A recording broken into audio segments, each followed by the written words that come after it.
Hey guys, welcome back. On today's video, I'm going to show you how I manage my fire on my offset smoker in the winter here in Utah. So let's get to it.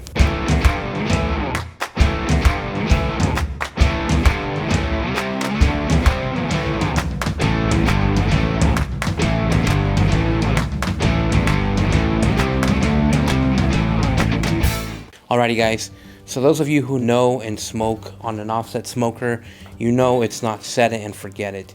You have to manage a live fire, you have to play with the damper, the fire stack, the size of wood, and all that becomes a factor, especially in the wintertime when it's so cold outside and that heat is just getting sucked out. So I'm going to show you a little bit on how I personally do it in the wintertime. Again, this is for my 142 gallon size smoker. It depends on the smoker size, on the build, on the brand, but overall this is a generic video on how I manage my fire, the type of wood size and wood logs that I use, and the time that I switch the wood from. So let me pull you in here and show you up close how I do this. Let's get to it. Alrighty guys, so first thing is first, my door here has 3 little grooves. When I'm smoking in the winter, I like to place it on the second one, so the middle one. That way it allows enough room for air to get in there, oxygen for that fire. Let me show you in here. So I personally do it in the winter in the middle groove there. As far as the fire stack, I keep it halfway open. That way the heat can still stay on this smoker and not basically be ripping through, like just ripping through it, and maintain a good and steady 250 to 300 degree temperature inside in there. Alrighty guys, for this next shot, I'm wearing like one of those neck things that you can put your camera. So I'm going to show you this so it's like point of view. So it's been 30 minutes since my last fire check. You can see those logs are now charcoal. I'm going to hit them with a shovel, break them into little coals, and build me a coal bed. I'm also going to scrape with my shovel some of this like ash and then dump it into my metal bucket here. So that way I can have big chunks of charcoal and not as much ash. So I'm going to show you this real quick. I've got my shovel here. Nice square shovel. I recommend you get one of these too. So break those logs down as you see there, and then we're going to push the charcoal back.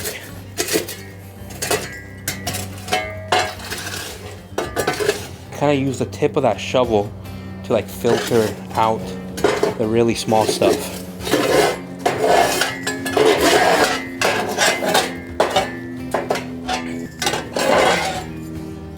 You saw that small stuff. Okay, now I'm going to bring my shovel back, center the charcoal. Alright guys, so right here you can see I've got my charcoal pieces centered. I'm going to put a link to these bricks that I picked up at Home Depot. I picked up 6, so there's 3 on each side, and they help me basically build this little like foundation for me to set my logs on top of, and have the charcoal underneath for those logs to quickly catch on fire and good airflow. So let me show you that too. So again, we've got the logs, we've centered our charcoal. You want the charcoal to be a little lower than those bricks on the side so air can flow under it and catch those logs. So let me show you my logs here. I personally do about 2 of these every 35 minutes. They're about 16 inches long, and they're kind of like a quarter of a split. This one is half of a branch, but sometimes they're quarter when it's, you know, a bigger round. So I put them side by side. Grab this guy, put it there, grab this guy, put it there. Personally, I use one of these little fans. Let me show you here. I've had the bad luck of you can set them and then leave, but sometimes they don't catch. So a quick fan here. There you go. Took about 10, 15 seconds, maybe 20, and they're caught. The last thing you want is for those logs to not catch, and then you come back and they're just like smoldering. And then, you know, just center it there. We've got our coal bed there, little air gap, 2 logs, halfway.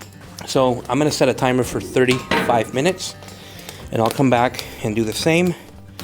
Break those coals, center them, take out the ash, dump it in the bucket, add 2 new logs, give it some fan, some air with that fan, and then close this door to the second / middle groove. Alrighty guys, so like I said, we've got 2 logs in there, about 16 inches long, 3 to 4 inches in diameter. We're gonna set those for about 35 minutes before we come back and check the fire. You can see here, we've got some good smoke rolling. The damper is half open. The door is in the middle groove. With those 2 logs for the next 35 minutes, I don't do anything. I just go inside, play with the kids, do laundry, run errands. But yeah, it's basically, you don't set it and forget it like you do a pellet smoker, but there is a way that you constantly don't have to sit here and watch it. That's been my way, and kind of like the method and time that I found is 2 logs every 35 minutes in the winter. In the summer it's different, and I'll do a video when summer comes along. It's usually 1 log every 30 minutes, 30 to 35 minutes. But obviously with temperatures being colder, that fire will just burn faster because it's colder and it's absorbing that, the cold is absorbing that heat. So we're just gonna let it ride for another 35 minutes. I'll come back and show you. We'll do the shovel thing again, break the coals down, sweep out the ash, add 2 new logs, start them with a fire, and just do that. I think it's worth it when it comes to eating that barbecue. You can taste that smoke. Today I'm smoking some ribs for the neighbors as a little holiday gift, and you just taste the difference. The beautiful, rich bark you get on an offset versus any other type of smoker is uncomparable. I've said that before, and those of you who actually know about barbecue, you know what I'm talking about. So yeah, let's roll it for another 35 minutes and we'll be back and I'll show you again.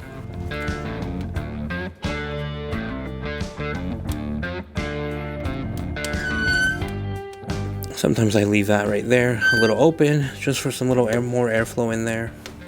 And here again, about 16 inches long, 3 to 4 inches wide, 2 of these guys. That's how I've got my firewood split. Here in the back, I've got a mix of maple, oak, cherry, and apple. Here are some oak pieces that are seasoning. So yeah, split your logs about 16 to 18 inches, 3 to 4 inches wide, and just let them season. Here's a great little example here. Perfect size. This is what the size of wood I like to use on my smoker. It helps manage that fire really, really well because you know the size, the average size of that log, and it's going to take 2 of them for 35 minutes to have a good 250 to 300 degree flow in there. I think, you know, those of us who smoke here on the offset, we know that it takes a lot of trial and error. The wood, how wet it is, how big it is, it all takes it's like all a factor into smoking. But I just want to do this video to kind of help you guys see what has helped me find a good steady temperature in my offset smoker, because you can smoke and you can do like things inside the home.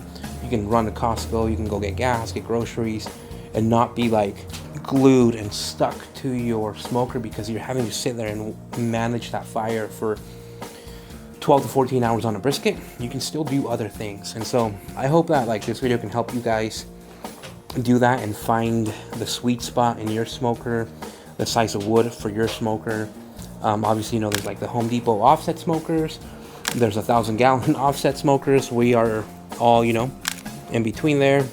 But at least for me, in my 142 gallon, this has worked. This has helped me find the ability to smoke, but also do things around the home.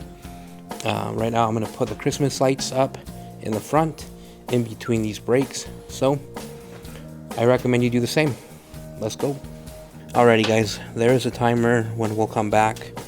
I like to put it on my phone so that way it notifies me, and on the Apple Watch, and I can know when I need to come back out here and add some more logs after I clean up the ash, break down the coals, center them. I personally like to have my wood, you know, at hand, ready. It just makes it easier. I have a lot right there, obviously, but I like to get my pieces ready just so I'm not wasting time. So that's a good little tip too. Let's go. It's also nice that they're close to the firebox because they start getting, you know, a little warmer, easier to catch.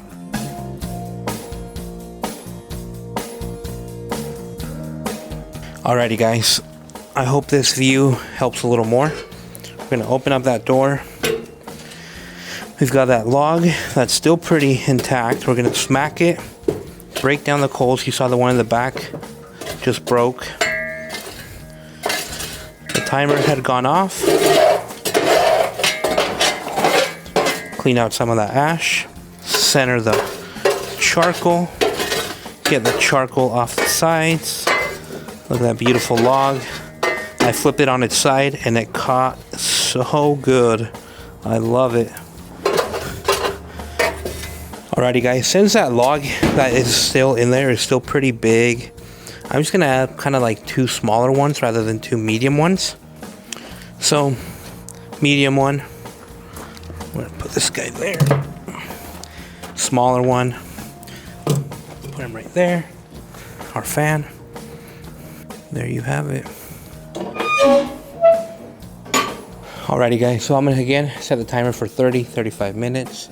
I'm gonna do 30 minutes since those logs were a little smaller because there was still one in there that hadn't fully caught. Set timer for 30 minutes.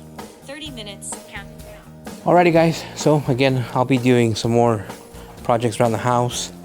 I hope this video helped you guys. Every 30 minutes, 35 minutes, we come out here, add 2 logs, middle, groove, fire stack halfway. You can see that beautiful fire just flowing there.